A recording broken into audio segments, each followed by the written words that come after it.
Auto ರಿಕ್ಷಾವೊಂದು ಡಿಕ್ಕಿ ಹೊಡೆದ ಪರಿಣಾಮ ಪಾದಚಾರಿಯೊಬ್ಬರು ಗಂಭೀರವಾಗಿ ಗಾಯಗೊಂಡ ಘಟನೆ ರಾಷ್ಟ್ರೀಯ ಹೆದ್ದಾರಿಯ ವಿದ್ಯಾಗಿರಿ ಮೂಡಬಿದ್ರೆ ಗಾಂಧಿನಗರದಲ್ಲಿ ಶುಕ್ರವಾರ ರಾತ್ರಿ ಸಂಭವಿಸಿದೆ.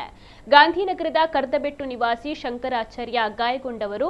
ಅವರು ಶುಕ್ರವಾರ ರಾತ್ರಿ ಮೂಡಬಿದ್ರೆ ಕಡೆಯಿಂದ ಗಾಂಧಿನಗರದ ಕಡೆಗೆ ನಡೆದುಕೊಂಡು ಹೋಗುತ್ತಿದ್ದ ವೇಳೆ ಶೇಖರ್ ಎಂಬುವರು ಚಲಾಯಿಸುತ್ತಿದ್ದ ಆಟೋ ರಿಕ್ಷಾ ಹಿಂದಿನಿಂದ ಡಿಕ್ಕಿ ಹೊಡೆದಿದೆ.